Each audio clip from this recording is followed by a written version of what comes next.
बहुत स्वागत है आप सभी लोग का अनअकैडमी के इस प्लेटफॉर्म पे। और अपना सेशन हम लोग लेकर आ चुके हैं जिसमें हम लोग 20 डेज क्विक रिवीजन कर रहे हैं यूपीपीएससी मेंस 2021 की जो परीक्षा होने वाली है उसके क्रम में।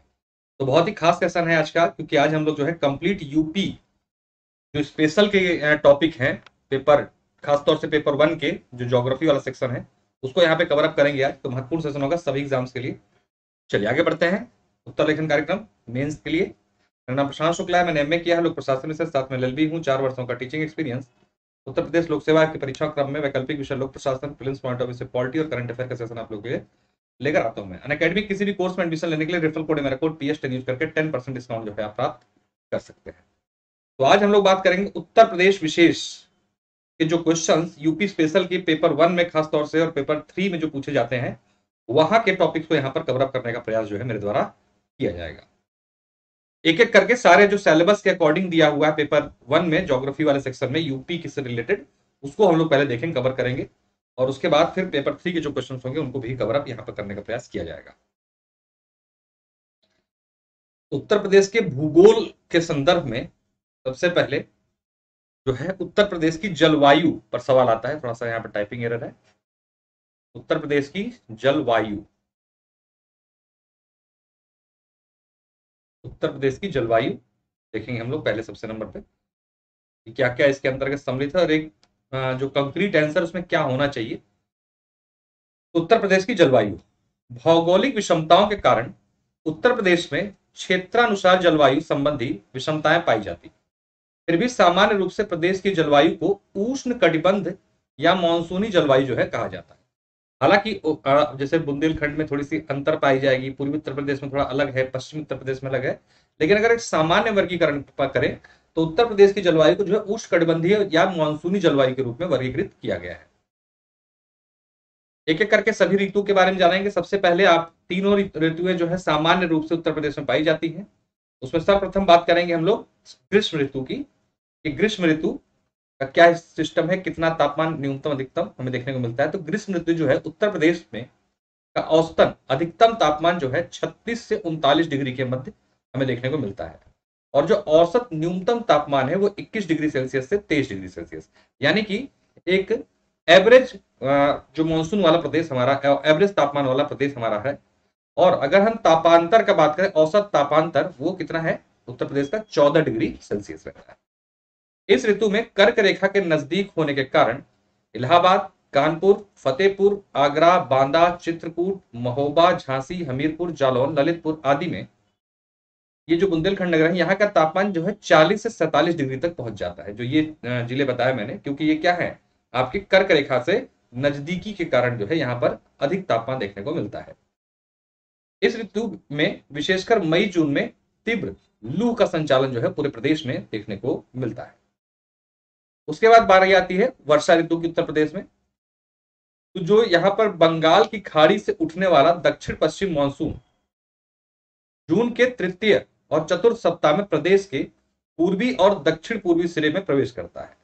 ये जरूर मेंशन कर दीजिएगा कि उत्तर प्रदेश में जो एंट्री होती है मानसून की वो जून के तीसरे चौथे सप्ताह में कहां से एंट्री होती है, पूर्वी और दक्षिण पूर्वी जिलों के से क्या कहते हैं इसकी एंट्री हमें देखने को मिलती है।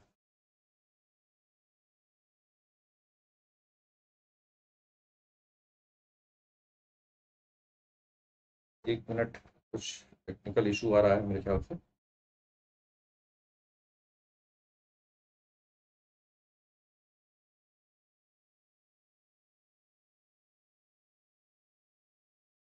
ठीक हो गया, कुछ टेक्निकल इशू आ रहा था। चलिए, I hope audio video clear है। एक बार आप लोग बता दें, बफरिंग वगैरह तो नहीं हो रही, बीच में होने लगी थी। ठीक है आई थिंक। तो कहां पर पूर्वी और दक्षिण पूर्वी सिरे से जून के तीसरे चौथे सप्ताह में बंगाल की खाड़ी से उठने वाला दक्षिण पश्चिम मानसून उत्तर प्रदेश में प्रवेश करता है, और लौटते मानसून से तराई इलाकों में वर्षा होती, खासतौर से पश्चिमी उत्तर प्रदेश के जो एरिया है वहां पर।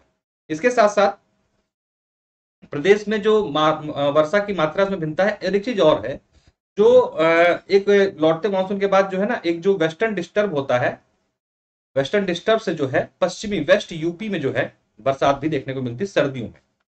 तो ये हमारे यहाँ पे वर्षा का पैटर्न है उत्तर प्रदेश में। प्रदेश में वर्षा की मात्रा में भिन्नता पाई जाती है। जहां एक तरफ गोरखपुर क्षेत्र में प्रदेश की सर्वाधिक वर्षा होती है, तो वही मथुरा में सबसे कम वर्षा होती है। प्रदेश की संपूर्ण वर्षा का लगभग 83% वर्षा जो है हमें इसी ऋतु से प्राप्त होती है, और शेष 17% जो वर्षा होती है वो हमें किससे प्राप्त होती है, जो लौटा मानसून है और साथ में जो सर्दियों का जो बारिश होती है जिसे वेस्टर्न डिस्टर्ब कहते हैं आप, उससे हमें प्राप्त होती है, खासतौर से पश्चिम उत्तर प्रदेश के हिस्से में। एक बार सेशन को लाइक शेयर जरूर कर दीजिए सभी लोग। तीसरी ऋतु जो हमारे उत्तर प्रदेश में पाई जाती है वो है शीत ऋतु। उत्तर प्रदेश में शीत ऋतु नवंबर से फरवरी तक रहती है, और जनवरी जो होता है उत्तर प्रदेश का सर्वाधिक ठंडा महीना माना जाता है। प्रदेश में शीत ऋतु में तापमान जो है दक्षिण से उत्तर की ओर कम हो जाता है। ध्यान दीजिए, कहां से? दक्षिण से उत्तर की ओर जब आप बढ़ेंगे तो आपको तापमान में कमी देखने को मिलेगी, यानी कि उत्तर तरफ अधिक ठंड पड़ती है दक्षिण की तुलना में।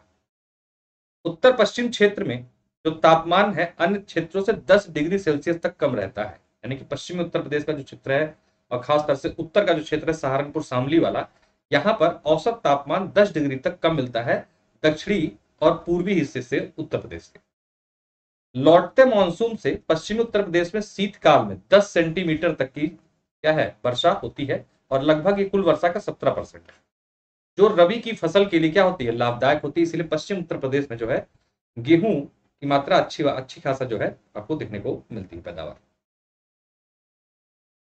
ठीक है, तो ये हमने देखा उत्तर प्रदेश की जलवायु या उत्तर प्रदेश की मौसमी परिघटनाओं पर अगर सवाल आता है तो आप इतने कंटेंट अगर लिख देते हैं तो काफी मात्रा में नंबर आप प्राप्त कर ले जाए। अब हम लोग देखते हैं उत्तर प्रदेश की मिट्टियों का वर्गीकरण। उत्तर प्रदेश की मिट्टियों का वर्गीकरण।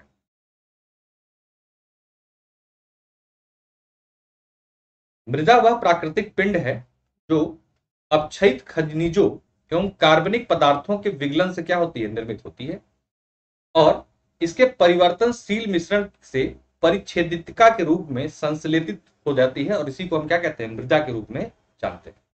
मृदा में आपको खनिज, जैव पदार्थ, जल और वायु के अलावा कई प्रकार के सूक्ष्म जीव भी पाए जाते हैं। उत्तर प्रदेश की मिट्टियों को हमने 3 भागों में विभाजित किया हुआ है, और उसी के आधार पर हम जो है अपना पूरा उत्तर यहाँ पर उपलब्ध कराएंगे, और आप लोग भी इन्हीं आधारों पर कोशिश कीजिएगा कि एग्जाम में लिखें। तो 3 भागों में बटी हुई उत्तर प्रदेश की मिट्टियां। पहली है भाबर एवं तराई क्षेत्र की मृदाएं। देखिए सीधा क्वेश्चन आ चुका है यहाँ पर से। भाबर एवं तराई क्षेत्र की मृदाएं प्रदेश के उत्तरी अर्थात भाबर क्षेत्र में हिमालयी नदियों की भारी निक्षेपों से निर्मित, हिमालय की जो नदियां हैं उससे जो भारी निक्षेप है उससे निर्मित होने के कारण यहाँ की जो मिट्टी है वो कंकड़ पत्थरों और मोटे बलुओं से क्या है, निर्मित है, जो काफी छिछली है, और यहाँ पे कृषि कार्य जो है संभव नहीं है। एकदम जो तलहटी का क्षेत्र है हिमालय से, ठीक है, जिसे आप भांभर के क्षेत्र के नाम से जानते हैं। जबकि इसी के ठीक साथ में महीन कणों के निक्षेप भी जो है निर्मित हो गए हैं, जिन्हें हम तराई का क्षेत्र कहते हैं। ये मृदा समतल, दलदली, नम और उपजाऊ होती है। इस मृदा में गन्ने और धान की अत्यधिक रूप में खेती देखने को मिलती है। तो जो भाबर वाला क्षेत्र है उसमें 2 प्रकार की चीजें पाई। तो भाबर जिसमें कंकड़ पत्थर ज्यादा है वहां पर किसी प्रकार का कृषि कार्य नहीं हो पाता है, लेकिन अगर हम जैसे ही तराई क्षेत्र की बात करेंगे वहां पर अत्यधिक मात्रा में कृषि कार्य होते हैं, क्योंकि मृदा जो होती है समतल, दलदली, नम, उपजाऊ और मृदु मृदा जो है पाई जाती है। यहाँ पर गन्ने और धान की खेती अत्यधिक रूप में हमें देखने को मिलती है। दूसरी है मध्य के मैदान क्षेत्र की मृदाएं। पूरब से लेकर पश्चिम दिशा में प्रदेश के मध्य भाग में स्थित विशाल गंगा यमुना मैदान, ये जो मैदान है वो नदियों के निक्षेप से निर्मित हुआ है। जो नदियों के निक्षेप धीरे धीरे करके आए हैं मैदान में, ये पूरा इसने एक प्लेन बनाया है, और इसी को जो है कहा जाता है मध्य का मैदान क्षेत्र। और यहाँ पर पूरी जो मिट्टी है सबसे अधिक उपजाऊ मात्रा देखने को मिलती है। इस मैदान में पाए जाने वाली मृदा को जलोढ़ या कछारी या भात मृदा के नाम से जानते हैं। ठीक है, सबसे अधिक मात्रा में पाए जाने वाली उत्तर प्रदेश की जो मृदा है वो कौन सी है, यही है जलोढ़ मृदा। ठीक है, तो ये कहाँ पाई जाती है, मध्य के मैदान में पाई जाती है, जो कि हमने बताया कि 3 भाग में जो वर्गीकरण हमने किया है मृदाओं का, उसमें सबसे पहले भाबर और तराई क्षेत्र की मृदाएं, दूसरी हमारी मध्य के मैदान क्षेत्र की मृदाएं, इसमें झालोड़ और कचारी जो एक ही है ये पाई जाती है अत्यधिक मात्रा में। और इस मैदान में लगभग संपूर्ण मृदा को कई वर्गों में विभाजित किया गया है। ठीक है, जो ये मैदान मध्य मैदान है ना, इसको कई भागों में बांटा गया है। इसमें खादर या नवीन जलोढ़, बांगर या पुरानी जलोढ़। इसके अलावा इस क्षेत्र में कुछ मात्रा में लवणीय, क्षारीय, मरुस्थलीय, धूड़ और काली मृदा भी पाई जाती है। कहाँ पाई जा रही है सारी सारी? मध्य मैदान के क्षेत्र में, जो कि जलोढ़ मृदा या कछारी मृदा के नाम से प्रसिद्ध है, यानी मैक्सिमम पाया जाता है। लेकिन इसके उपवर्गीकरण भी बहुत सारे मध्य मैदान वाले को देखने को मिलते हैं। जैसे कि मैंने बताया, इसको पहले तो खादर, और इसको खादर को नवीन जलोढ़ मृदा बोला जाता है। दो प्रकार की जलोढ़ मृदा है, नवीन जलोढ़ जिसे आप कह रहे हैं खादर, और पुरानी जलोढ़ जिसे हम कैसे नाम से जानते हैं? बांगर के नाम से जानते हैं। इसके अलावा कुछ लवणीय मृदा भी पाई जाती है, क्षारीय मृदा भी इस क्षेत्र में पाई जाती है, मरुस्थलीय भी, धूड़ मृदाएं और काली मृदाएं भी आपको इस मध्य मैदान क्षेत्र में देखने को मिलती। इसको भी थोड़ा थोड़ा देख लीजिए, उपवर्गीकरण करने में आसानी रहेगा, क्योंकि अगर मान लीजिए 12 नंबर में आ जाता सवाल तो आपको थोड़ा सा डिटेल करने की आवश्यकता पड़ जाएगी। वर्ष सेशन को लाइक शेयर जरूर कर दीजिएगा। यूपी का कंप्लीट ज्योग्राफी वाला सेक्शन हम लोग इसमें कर रहे हैं। सबसे पहले खादर मृदा, ठीक है, ये क्या होती है? जो मृदा नदियों के द्वारा प्रतीक बाढ़ के साथ परिवर्तित होती है, ठीक है, जो बाढ़ के साथ साथ जो मृदाएं क्या होती है, परिवर्तित होती है, उसे खादर या फिर नवीन जलोढ़ मृदा के नाम से जानते हैं। जो नदियों के साथ मिट्टी बह के आ जाती है उसे इस नाम से जाना जाता है। ये जो होती है हल्के भूरे रंग की छिद्रयुक्त महीन कणों की मृदा होती है। इनकी उर्वरा शक्ति बहुत अधिक होती है, क्योंकि इनके अंदर जो ऊपर से हिमालय क्षेत्र से आगे इनके जो बारीक होते हैं, पानी धारण करने की क्षमता जो होती है बहुत होती है, और साथ साथ में जो मृदा के आवश्यक तत्व होते हैं वो सारे के सारे खादर मृदा में हमें देखने को मिलते हैं, खासतौर से नवीन जलोढ़ मृदा। दूसरी है बांगर मृदा। ये गंगा यमुना मैदान क्षेत्र का वह भाग है जहां नदियों के बाढ़ का जल नहीं पहुंच पाता। वहां की मृदा को बांगर या पुरानी जलोढ़ मृदा कहते हैं। आदि काल से निरंतर प्रयोग के कारण इनकी उर्वरा शक्ति में क्या हुई है? थोड़ी सी कमी हुई है या छीड़ हो गई है, ठीक है। यहाँ पर डायरेक्ट ये कहते हैं बाढ़ के पानी से मृदा नहीं बनती, ये पहले से यहाँ उपस्थित है, लेकिन लगातार होती कृषि के कारण, क्योंकि पहले हो सकता है यहाँ पे बाढ़ आई हो, पहले मिट्टियां पहुंच गई हो, लेकिन लगातार यहाँ पर क्या कहते हैं कि खेती के कारण इसकी उर्वरा शक्ति कमजोर हो गई। तो बांगर है आपकी पुरानी जलोढ़ और खादर है आपकी नवीन जलोढ़। नवीन जलोढ़ सबसे अधिक उपजाऊ है और बांगर यानी कि पुरानी जलोढ़ जो है उसकी उर्वरा शक्ति क्षीण हो गई है लगातार कृषि कार्यों की वजह से। तीसरी है लवड़ी और क्षारीय मृदा। प्रदेश में बांगर मृदा के साथ साथ लवड़ी और क्षारीय मृदा भी पाई जाती है, ठीक है। उतना आप मेंशन कर देंगे बहुत होते, क्योंकि आपके पीछे छुप रहा होगा, दिख नहीं रहा होगा। और इसमें जो है इनका क्षेत्र वैसे तो कम है, लेकिन कुछ क्षेत्रों में जैसे पश्चिम उत्तर प्रदेश कुछ क्षेत्रों में, बुंदेलखंड के क्षेत्रों में पाई जाती है। जो मृदा नदियों द्वारा, सॉरी ये पैराग्राफ जो है गलती से रिपीट कर दिया। फिर है लवड़ी और क्षारीय मृदा, जो छूट गया वहां पर, इसको यहाँ पर कट कर दीजिएगा आप लोग, क्योंकि थोड़ा सा जो है ना ये टाइपिंग एरर हो गया कुछ, क्योंकि दिख नहीं रहा ये भी काट दीजिए। फिर है लवड़ी और क्षारीय मृदा, ठीक है। प्रदेश के बांगर मृदा वाले क्षेत्र में भूमि के समतल होने और जल निकासी के उचित प्रबंधन न होने, नहरों की सिंचाई किए जाने, वर्षा की कमी, लवण युक्त जल से सिंचाई की अधिकता, क्षारीय उर्वरकों के लगातार प्रयोग आदि के कारण लगभग 10% भूमि जो है ये कैसी हो गई? ऊसर हो गई, यानी कि यहाँ पर कुछ भी पैदा नहीं होता। इसके कई सारे कारण हैं। क्यों? अत्यधिक जब आप सिंचाई करो तो निच्छालन से क्या होता है, जो उनके तत्व होते हैं मृदा के वो जमीन के अंदर चले जाते हैं, और बहुत सारे ऐसे कारण हैं। अत्यधिक सिंचाई, लवण युक्त आप जो है क्या कहते हैं कि सिंचाई, पानी से सिंचाई कर रहे हैं, या ऐसे उर्वरक प्रयोग कर रहे हैं जिससे लगातार क्या है इनकी जो उपजाऊ क्षमता कम होती जा रही है। तो ये लगभग जो लवड़ी क्षारीय मृदा है वो कुल मृदा का 10% है। और ये जो अलीगढ़, मैनपुरी, कानपुर, उन्नाव, एटा, इटावा, रायबरेली, सुल्तानपुर, प्रतापगढ़, जौनपुर, प्रयागराज आदि जिलों में ये हमें देखने को मिलती है मृदा।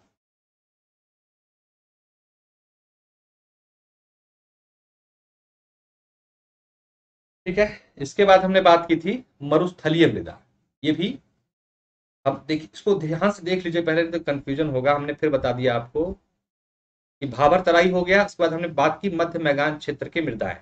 इसमें जलोढ़ कछारी मृदा है, जो कि इनका कई उपवर्गीकरण हुआ है, जिसमें खादर और क्या कहते हैं कि बांगर, दो प्रकार की मृदाएं पाई जाती हैं। हमने बात बता दिया खादर और बांगर। इसके साथ साथ कुछ और मृदाएं भी जो है इसी के उपकरण में, इसी के अंतर्गत जो है पाई जाती हैं, जिसपे हम लोग यहाँ पर चर्चा कर रहे हैं, जिसमें लवड़ी क्षारी की बात कर ली। अब बात करें मरुस्थलीय मृदा की। यह मृदा शुष्क और अर्ध शुष्क क्षेत्रों में पाई जाती है। उत्तर प्रदेश के पश्चिमी जिलों यथा मथुरा, आगरा, अलीगढ़ में ये मृदा जो है पाई जाती है। ठीक, इसके बाद एक है भूड़ मृदा। ये जो है गंगा यमुना और उसकी सहायक नदियों के बाढ़ वाले क्षेत्रों में बहुत पहले से निर्मित बलुई मिट्टी है। ध्यान दीजिएगा, ये 10 से 20 फीट ऊंचे टीलों के रूप में पाई जाती, जिन्हें लोकल लैंग्वेज में भूड़ के नाम से जाना जाता है। तो भूड़ मृदा भी पाई जाती है, ध्यान दीजिएगा, उत्तर प्रदेश के कुछ पार्ट में। फिर है काली मृदा। इसे रेगुर या कपासी मृदा के नाम से भी जानते हैं। देश के पश्चिमी जिलों खास और बुंदेलखंड क्षेत्र में कहीं कहीं ये मृदा भी हमें देखने को मिलती है। ठीक है, तो ये मध्य मैदानी भाग में पाई जाने वाली मृदाएं हैं। तीसरी मृदा के जो प्रकार है हमारा, वो है दक्षिण के पहाड़ी पठारी क्षेत्र की मृदाएं। हम वर्गीकरण देख रहे हैं। प्रदेश के दक्षिणी भाग में चट्टान युक्त या चट्टानों के प्रदेश उनके भौतिक, रासायनिक और जैविक क्रियाओं के परिणाम स्वरूप उन मृदाओं का निर्माण हुआ है। इन मृदाओं का निर्माण हुआ है। इस क्षेत्र में ललितपुर, झांसी, जालौन, हमीरपुर, महोबा, बांदा, ये कैसे है? पठारी क्षेत्र है। ठीक है, पहाड़ी क्षेत्र है, उनके घर्षण से मृदाएं ये बनी हुई हैं। कहाँ कहाँ मिली? ललितपुर, झांसी, जालौन, हमीरपुर, महोबा, बांदा, जो कि बुंदेलखंड का क्षेत्र है। चित्रकूट और प्रयागराज का दक्षिणी हिस्सा, मिर्जापुर, सोनभद्र, चंदौली आदि ये जिले हैं जहां पर मृदाएं कैसे बनी है? पहाड़ों से या पठारों से घिस घिस कर उनके घर्षण के माध्यम से बनी है। ठीक है, सामान्य तौर पर इस क्षेत्र की मृदा को बुंदेलखंडी मृदा के नाम से जाना जाता है, लेकिन थोड़े बहुत अंतरों के साथ यहाँ कई मृदाएं भी पाई जाती हैं, जैसे लाल मृदा, परवा, मार, राकर, फोटा। ये देखिए, ये लोकल नाम दिए गए हैं, इनमें थोड़ा थोड़ा ही अंतर होते हैं, लेकिन है सब इसी का ही पार्ट। मतलब बेसिक जो सैंड है इनकी यही है, लेकिन हल्के फुल्के अंतरों के साथ इन नामों से भी मृदाएं यहाँ पर हमें देखने को मिलती है, जिनको लाल मृदा, परवा, मार, राकर या रोकर, गोंडा, इन नामों से जो है जाना जाता है। खास तौर से बुंदेलखंड और जो रुहेलखंड का क्षेत्र है, दिल्ली बुंदेलखंड का जो क्षेत्र है, दक्षिणी हिस्सा उत्तर प्रदेश का, वहां पर ये मृदाएं हमें अमूमन देखने को मिलती है। आगे बढ़ने से पहले आपको बता दें कि आपको अनअकैडमी ऐप पर कैसे आना है। सबसे पहले आपको प्ले स्टोर से अनअकैडमी लर्निंग ऐप डाउनलोड करना है, अपना मोबाइल नंबर डालकर रजिस्टर करना है खुद को। सर्च गोल में आपको सर्च करना है यूपीपीएससी और यूपीएससी। आपको फ्री क्लासेस और टेस्ट सीरीज दिखाई देने लगेंगी। इन फ्री क्लासेस और टेस्ट सीरीज को अनलॉक करने के लिए आप मेरा कोड TS10 डालेंगे, आपकी फ्री क्लासेस अनलॉक हो जाएगी। एडवांटेजेस की बात करें तो कभी भी कहीं भी रिकॉर्डेड लाइव सेशन देखने का मौका मिलता है। अपॉर्चुनिटी, बेस्ट एजुकेटर के साथ जुड़ने का access, multiple courses, structure, pedagogy, academic calendar, study session, master classes, unlimited quizzes, study material PDF format में, multiple live doubt clearing sessions आपको यहाँ पर मिलते हैं। एक अनअकैडमी का स्टोर खोला गया है ओल्ड राजेंद्र नगर पूसा में, जो दिल्ली में है। यहाँ पर जाके आप अनअकैडमी के फीचर्स, अनअकैडमी के सब्सक्रिप्शंस और जो भी ऑफर चल रहे हैं उसकी जानकारी आप यहाँ पर ले सकते हैं। अब आते हैं बहुत ही महत्वपूर्ण क्वेश्चन, उत्तर प्रदेश की सिंचाई व्यवस्था। यहाँ पे क्वेश्चन जो है जरूर क्या कहते हैं कि आने की संभावना है इस साल, क्योंकि कैच द रेन और कई सारे जो जल संसाधनों पर बात की गई है उत्तर प्रदेश में और राष्ट्रीय स्तर पर। तो सिंचाई पे क्वेश्चन जो है इंपॉर्टेंट है, आ सकता है। एक बार सेशन लाइक शेयर जरूर करते सभी लोग प्लीज।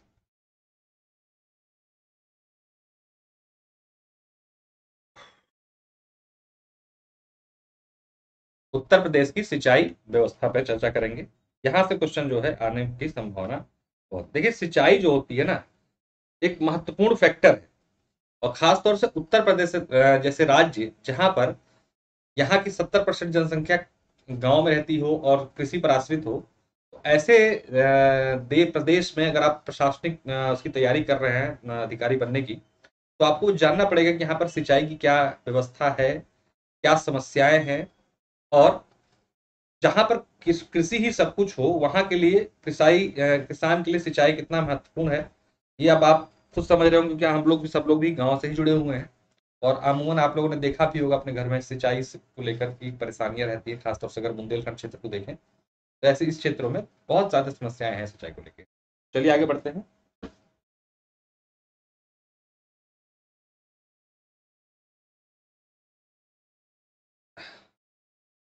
उत्तर प्रदेश में सिंचाई व्यवस्था, इंपॉर्टेंट क्वेश्चन, ये भी आया भी था, ये क्वेश्चन पिछली 18 या 19 पेपर में, मेंस में आया भी था क्वेश्चन।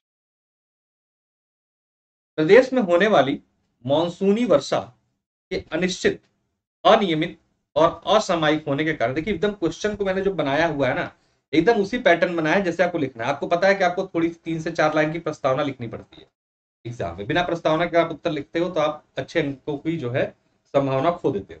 तो प्रस्तावना आपको लिखनी चाहिए, हो सके मौका लगे तो लास्ट में निष्कर्ष भी लिख दीजिए, लेकिन प्रस्तावना तो जरूरी लिखिए। ठीक है, तो सार लेना पड़ता। प्रदेश में प्रमुख सिंचाई के साधन निम्न है। पहला जो हमारे यहाँ पे सिंचाई इस्तेमाल होती है उत्तर प्रदेश में, वह तालाबों, पोखरों, झीलों एवं नदियों के द्वारा सिंचाई। ठीक है, उत्तर प्रदेश में सिंचाई का ये सबसे क्या है, प्राचीन स्रोत है, जिसमें बेड़ी, हिंची आदि तकनीकों का प्रयोग कर सिंचाई की जाती थी। ठीक है, ये आप लोगों ने देखा होगा, एक पहिया घूमता रहता है, ठीक है, बांस के माध्यम से तालाब से पानी निकाला जाता है। प्रदेश के पठारी क्षेत्रों के अलावा अन्य कई क्षेत्रों में भी आप इन स्रोतों से सिंचाई का प्रचलन देखते हैं।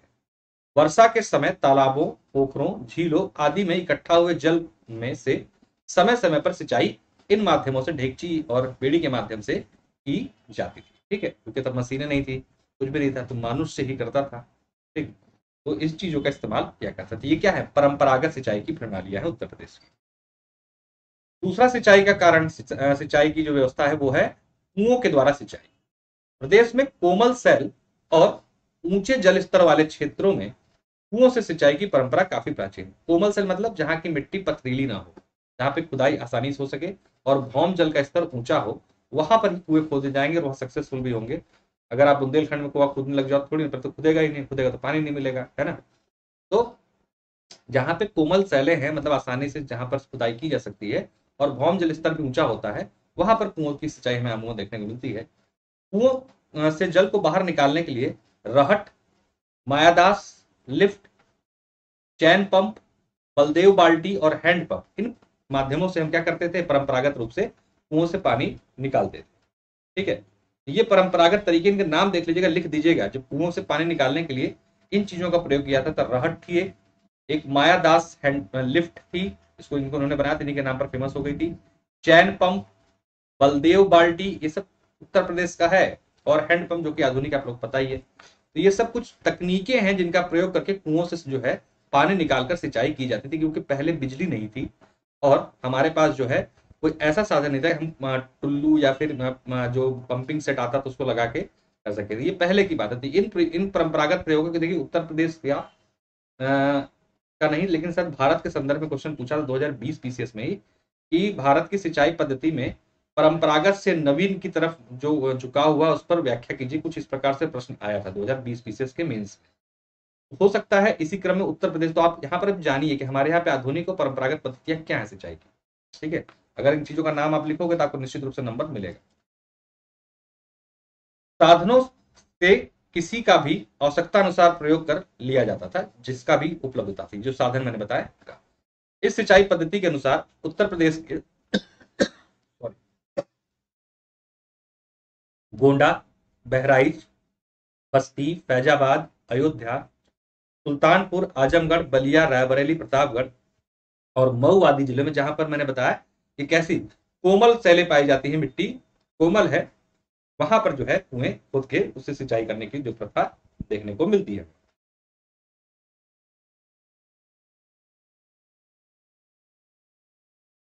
तीसरा जो साधन है वो है नलकूप द्वारा सिंचाई। सबसे महत्वपूर्ण और सबसे ज्यादा मात्रा में इसका इस्तेमाल होता है उत्तर प्रदेश में, नलकूपों द्वारा सिंचाई।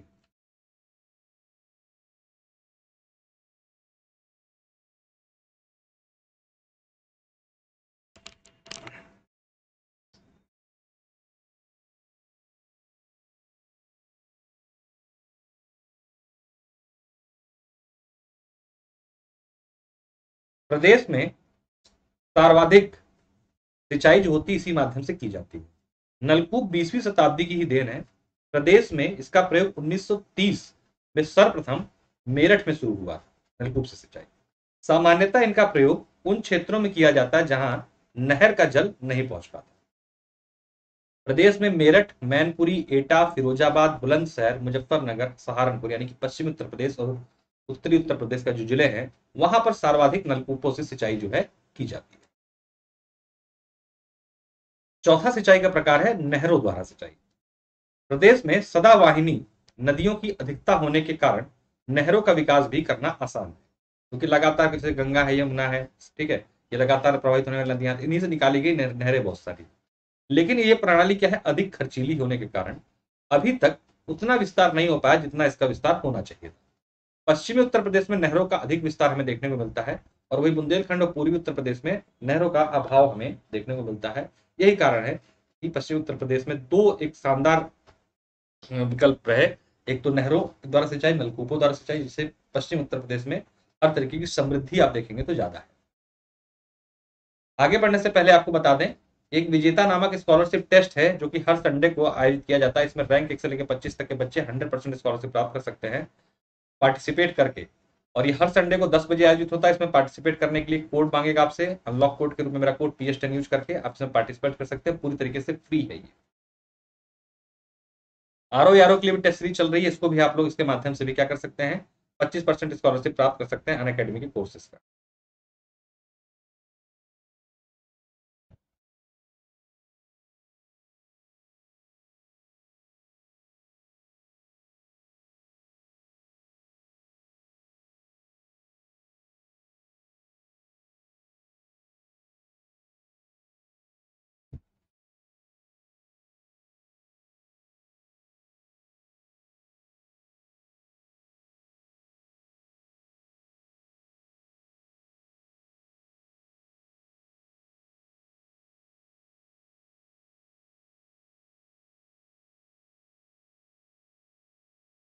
एक मिनट समझिए, कुछ टेक्निकल इश्यू आ रहा।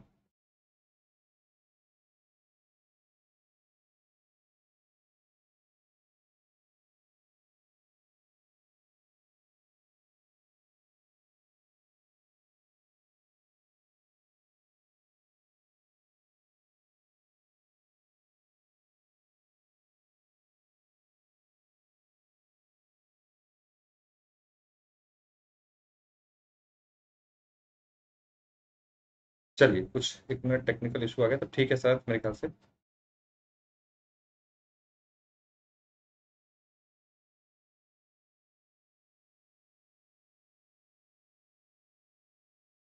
ठीक है, ये सारथी नामक एक बैच जो है आपका शुरू हो रहा 16 मार्च, इसको भी ज्वाइन कर सकते हैं आप लोग, और 13-16 मार्च तक जो है फ्री मिनी कोर्सेज आपके यूपीपीएससी के लिए है। अब आइए देखते हैं। गुड इवनिंग गुड़िया, बहुत स्वागत है।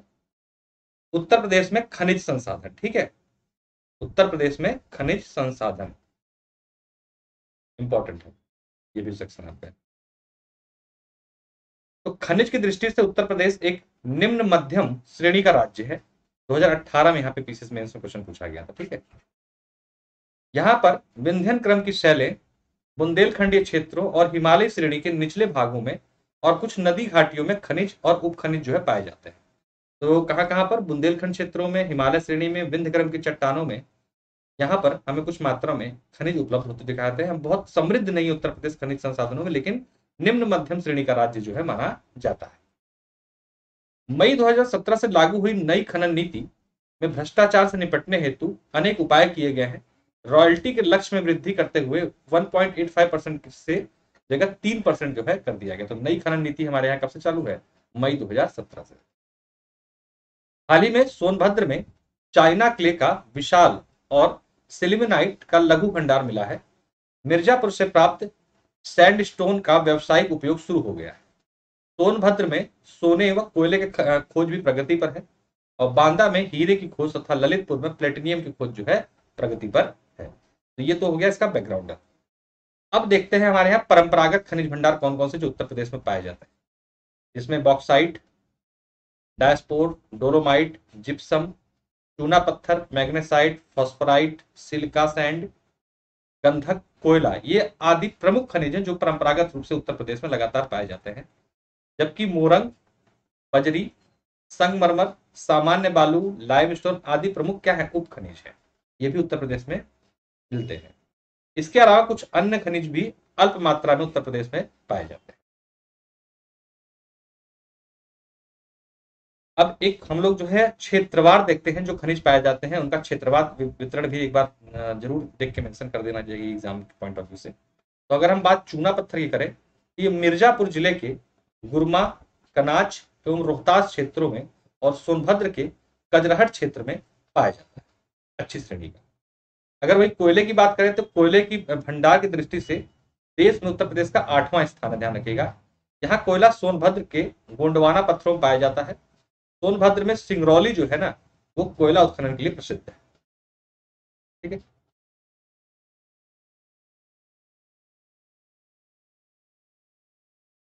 नाम भी अगर मेंशन कर पाए तो बहुत अच्छा रहेगा, जैसे कि सोनभद्र का सिंगरौली कोयला के लिए, कजराहट, गुरमा, कनाच, ये सब जगह जो है चूना पत्थर के लिए प्रसिद्ध है। उत्तर प्रदेश में किस जिले में है? मिर्जापुर में।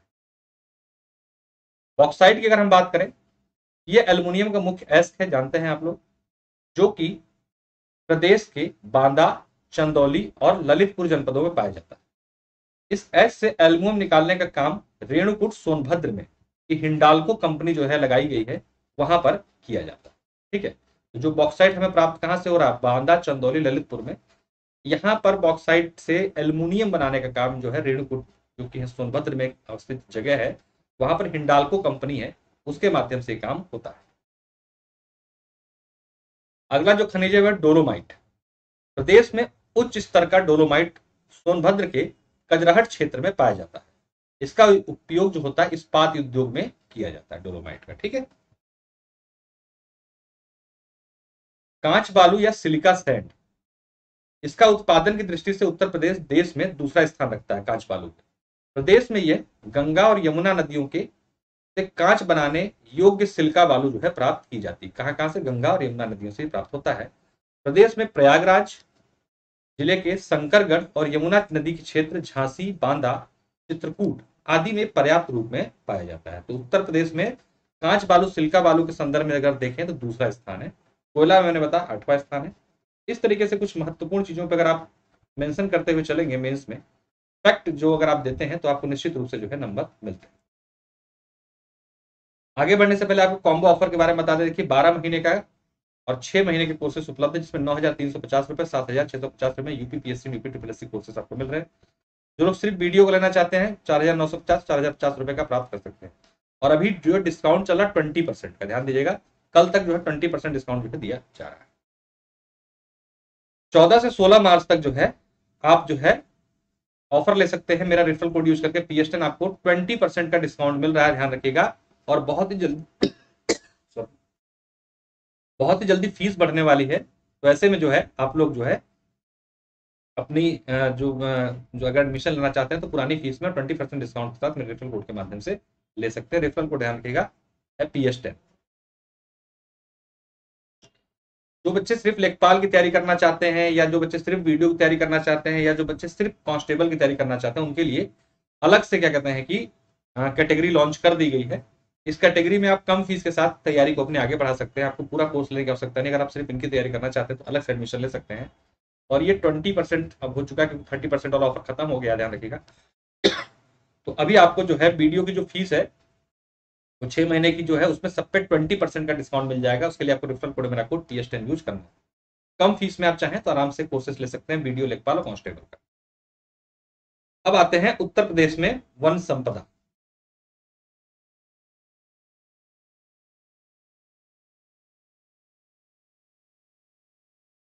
इसको हम लोग को थोड़ा सा छोड़ना पड़ेगा, क्योंकि इसमें डाटा मैंने अपडेट नहीं कर पाया। तो जब क्योंकि नई वो आ चुकी है, आपको पता है, वन रिपोर्ट, उसके डाटा पर हम लोग को इस पर काम करना पड़ेगा। इसलिए इसको रहने दीजिए। बाकी आप लोग अगर देखना देख लीजिए PDF के रूप में, तो नहीं, जब दे दूंगा तो आप लोग चाहे इसको अपडेट कर दीजिएगा, या कल बाद में अपडेट भी करा दूंगा। क्योंकि अब जो है मैंने इसको बनाया था 2019 के इसके आधार पर, लेकिन अभी क्या है 2021 की जो है वन स्थिति रिपोर्ट आ चुकी है, जिसमें डाटा थोड़े से चेंज हो गए हैं। थोड़ा सा ही चेंज हुआ, ज्यादा नहीं, लेकिन फिर भी तो इसको देख छोड़ दीजिएगा। लेकिन यहाँ पे हम लोग देखेंगे कि उत्तर प्रदेश में जो वन पाए जाते हैं उनके वर्गीकरण के लिए अगर सवाल पूछता है तो वो आप जरूर मेंशन कर सकते हैं।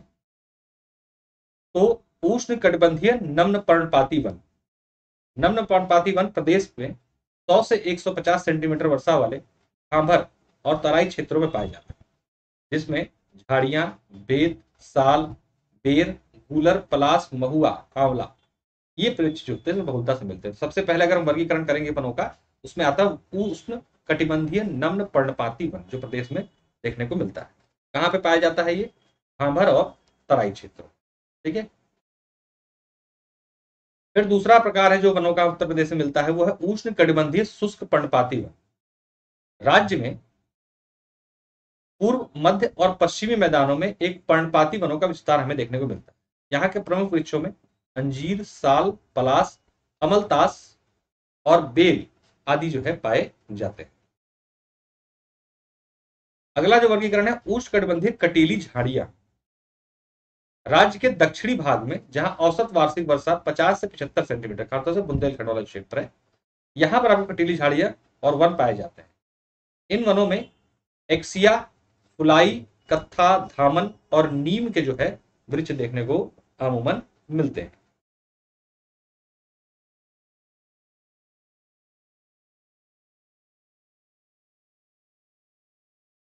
आगे बढ़ने से पहले बैच कोर्सेज के बारे में आपको बता दें।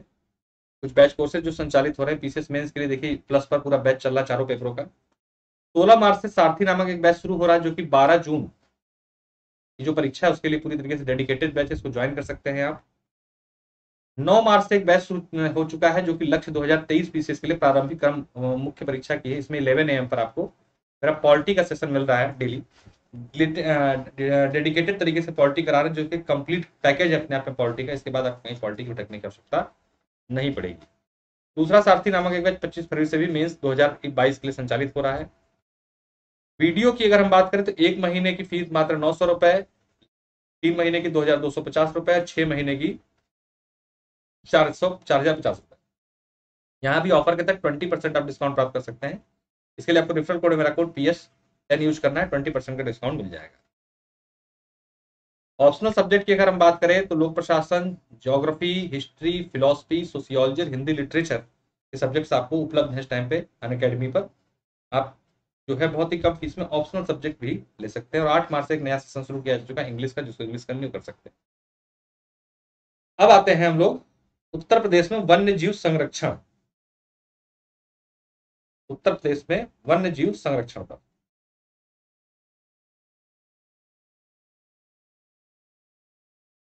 एक मिनट का समय दे दीजिए मुझे। एक बार सेशन को आप सभी लोग भी शेयर कर दीजिए, मैं भी एक बार शेयर कर देता हूँ, फिर आगे बढ़ते हैं।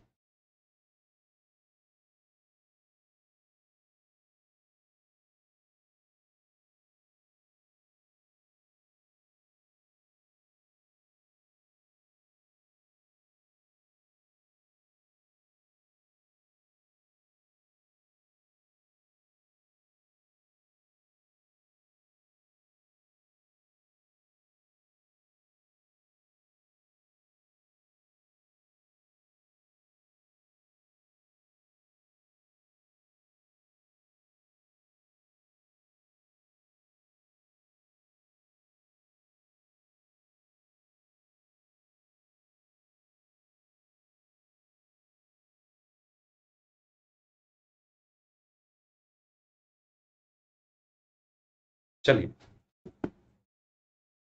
हम लोग चलते हैं वन्य जीवों के संरक्षण संबंधी क्या क्या प्रयास उत्तर प्रदेश सरकार द्वारा अब तक किए जा चुके हैं और किस क्या क्या विधियां जो है उत्तर प्रदेश में वन्य जीव संरक्षण के लिए अपनाई जा रही है, उस पर बात करेंगे। वन्य जीवों के संरक्षण संबंधित देश में प्रथम तत्कालीन उत्तर प्रदेश, और जो उत्तर प्रदेश उस समय का उत्तराखंड एक उत्तर प्रदेश एक ही था, तो वहीं पर जो है कदम उठाया गया सबसे पहले पूरे देश की अगर बात करें।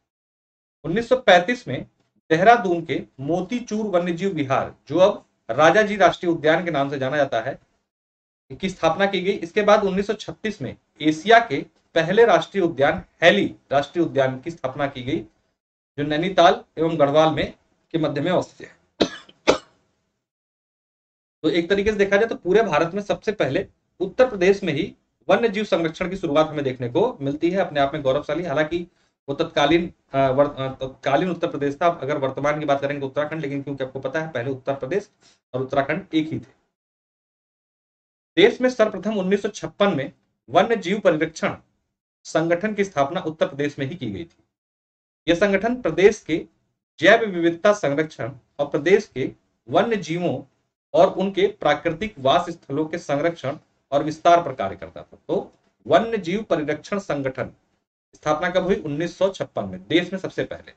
इसका काम था जो वन्य जीवों के प्राकृतिक जो वास हैं उनकी संरक्षण करना, उनका विस्तार करना और वन्य जीवों की रक्षा करना, साथ साथ में जैव विविधता का संरक्षण पर ध्यान देना। वर्तमान में प्रदेश में 2 राज्य प्राणी उद्यान, 1 राष्ट्रीय उद्यान और 3 टाइगर रिजर्व, 12 वन्यजीव विहार और 13 पक्षी विहार अवस्थित है, जो वर्तमान की स्थिति है। ठीक है, तो क्या क्या बोला गया? 2 राज्य प्राणी उद्यान, 1 राष्ट्रीय park national park, 3 tiger reserve है, 12 वन्यजीव विहार और 13 राज्य पक्षी विहार उत्तर प्रदेश में आपको देखने को मिलते हैं। राज्य प्राणी उद्यान या पार्क ये क्या होते हैं देख लीजिए।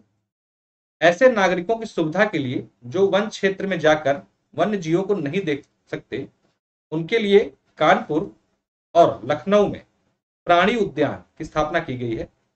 ग्रेटर नोएडा में राष्ट्रीय वन्यजीव पार्क, जिसे नाइट सफारी के नाम से जानते हैं, उसका निर्माण किया जा रहा है या किया जा चुका है। ठीक है, राष्ट्रीय उद्यान दुधवा जो है, दुधवा प्रदेश का एकमात्र क्या है? राष्ट्रीय उद्यान नेशनल पार्क है, जो कहां पर अवस्थित है? लखीमपुर खीरी में और पीलीभीत जिले में फैला हुआ है। यह जो प्रसिद्ध है, बारहसिंगा और शेर जैसे दुर्लभ प्रजातियां जो है यहाँ पर संरक्षित की जा रही है। 1968 में क्या हुआ था? इसकी स्थापना की गई। वन्यजीव विहार ये क्या होते हैं भैया? वन्यजीव विहार संरक्षण के लिए राज्य सरकार द्वारा 1956-57 में चंदौली में चंद्रप्रभा वन्यजीव विहार की स्थापना की गई। पहला है, सबसे पहला पूछा जाता है प्रीलिम्स में भी, उत्तर प्रदेश का सबसे पहला वन्यजीव विहार कौन सा है? ध्यान देखिए, चंद्रप्रभा वन्यजीव विहार, जो कि चंदौली में अवस्थित है। 1956-57 में इसकी स्थापना की गई थी। और वर्तमान में अगर बात करें तो 12 वन्यजीव विहार इस टाइम पे राज्य में अवस्थित है। पक्षी विहार की अगर बात करें तो नगरों और औद्योगिकीकरण के कारण क्या हुआ? पक्षियों के आश्रय स्थल निरंतर जो है कम हो रहे हैं। कई अन्य कारणों के परिणाम स्वरूप पक्षियों की कई प्रजातियां क्या हो गई हैं? लुप्त हो गई हैं। और इन्हीं के संरक्षण के लिए जो है राज्य पक्षी विहार की स्थापना की गई है, कि उनको जो है प्राकृतिक रूप से संरक्षित रखा जाए, क्योंकि अगर उनके वास को नहीं सुरक्षित रख पाएंगे तो उनको सुरक्षित रखना जो होगा क्या? असंभव कार्य। टाइगर रिजर्व की अगर बात करें तो दुधवा टाइगर रिजर्व जो है हमारे यहाँ पर, यही से क्या हुआ था? प्रोजेक्ट टाइगर की शुरुआत यहाँ पर जो की गई थी 1987 में। वैसे तो 1973 में प्रोजेक्ट टाइगर की शुरुआत की गई है, लेकिन अगर प्रदेश में बात की जाए कब से शुरू की गई, तो उत्तर प्रदेश में प्रोजेक्ट टाइगर की शुरुआत 1987 में की जाती है, दुधवा राष्ट्रीय उद्यान जो है उसके माध्यम से। बाद में किशनपुर और कतरनिया घाट वन्यजीव विहार क्षेत्र को भी क्या किया गया? इन टाइगर रिजर्व के अंतर्गत ले आया गया। तो इसलिए 3 टाइगर रिजर्व जो है उत्तर प्रदेश में माने जाते हैं। कौन कौन से? एक दुधवा हो गया, दूसरा किशनपुर, तीसरा कतरनिया घाट। अब एक नजर देख लेते हैं हम लोग उत्तर प्रदेश सरकार द्वारा और भारत सरकार द्वारा चलाए गए वन्य जीव संरक्षण संबंधी कार्यक्रम क्या क्या है, कौन कौन से।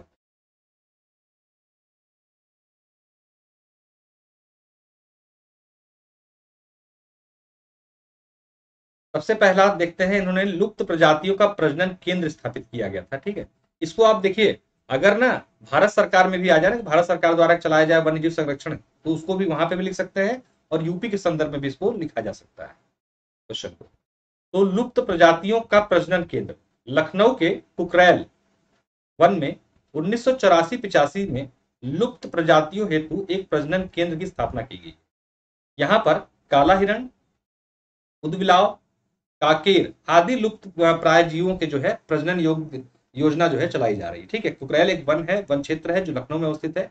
यहाँ पर जो लुप्त प्राय या लुप्त होने की कगार पर पहुंचे प्राणी हैं, उनको क्या किया जाता है? प्रजनन केंद्र के रूप में व्यवस्था की गई, ताकि उनकी नस्लों को बचाया जा सके। राष्ट्रीय चंबल वन्य जीव विहार मगरमच्छ और घड़ियाल के संरक्षण के उद्देश्य से चंबल घाटी क्षेत्र में राष्ट्रीय चंबल वन्यजीव विहार जो है घोषित किया गया। तो ये भी क्या है? वन्यजीव संरक्षण का एक प्रयास है। तीसरा है कछुआ पुनर्वास योजना। गंगा नदी में इस योजना के अंतर्गत 1986-87 में मांसाहारी कछुओं को संरक्षण प्रदान किया जा रहा है।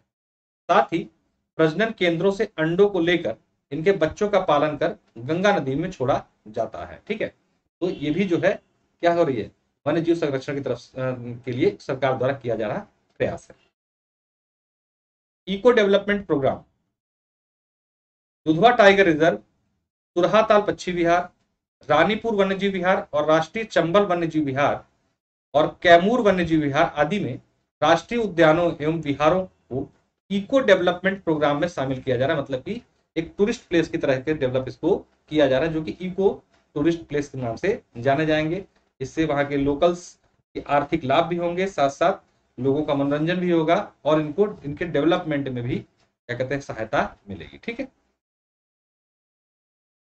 इसके साथ साथ है आपका integrated development of life habitat. प्रदेश में समस्त वन्य विहारों के विकास हेतु केंद्र जो है प्रदेश की सहायता से चलाई जा रही है। एक योजना जो है समस्त वन जितने भी हैं 2002-3 में राज्य के समस्त पक्षी विहारों को इसमें क्या किया गया था, सम्मिलित कर लिया गया। Integrated development of life habitat के नाम से प्रोग्राम चलाया गया। केंद्र सरकार की योजना है, राज्यों की सहायता चलाई जा रही है, पूरे पक्षी विहारों के लिए कंबाइंड इंटीग्रेटेड प्रोग्राम है ये। अगला जो कदम सरकार द्वारा उठाया गया है वो है घड़ियाल प्रजनन केंद्र। घड़ियाल के लुप्त प्रजातियों के संरक्षण और विकास के लिए लखनऊ जिले के कुकरेल वन और बहराइच जिले के कतरनिया घाट में प्रजनन केंद्रों का जो है विकास किया गया। किसके लिए? घड़ियाल प्रजनन केंद्र के रूप में।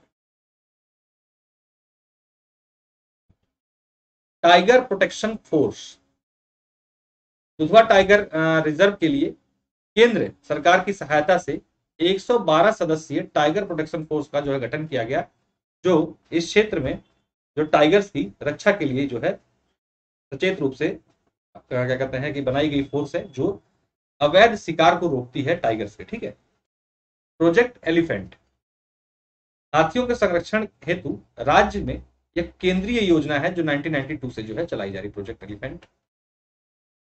आगे बढ़ने से पहले आपको बता दें कि बच्चों में बड़ा कंफ्यूजन होता है, upper PCS, lower PCS, RO, UPSI, UP triple SC, लेखपाल, बी और ऑप्शन सब्जेक्ट के लिए क्या हमें अलग अलग कोर्सेज में एडमिशन लेना होगा।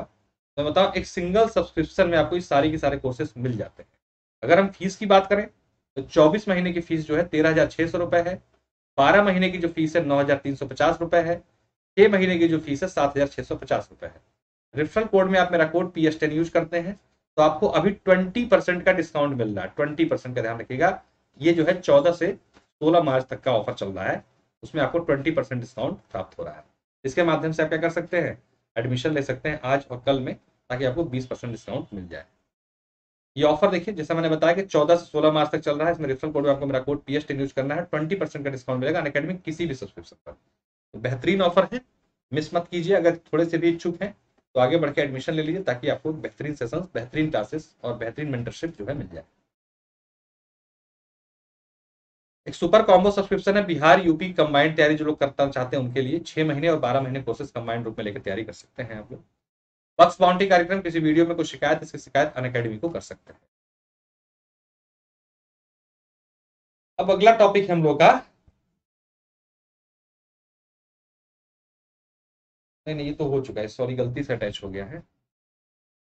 ठीक है, तो मैंने कल करा दिया है। ठीक है,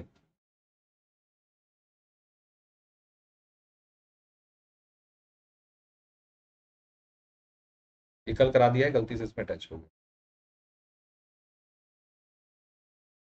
देखिए, एक प्रोग्राम, एक नया फीचर जो है अनअकैडमी पर आया है, जो कि कम्युनिटी है। ठीक है, इसको भी आप लोग जो है प्रोफाइल फॉलो करके इसको फॉलो कर सकते हैं। आप लोग जो भी नए अपडेट्स होते हैं किसी भी चीज से, यूपीपीसीसी एग्जाम से या अन्य से, इस पर मैं जो है अपडेट लगातार करता रहता हूँ कम्युनिटी पर। 9 बजे डेली आप लोग करंट अफेयर का सेशन मिलता है, उसको आप लोग ज्वाइन कर सकते हैं, फ्री क्लासेस है करंट अफेयर। ये टेलीग्राम ग्रुप है, इसको ज्वाइन करके आप अपने अपडेट्स जो है प्राप्त यहाँ पर कर सकते हैं।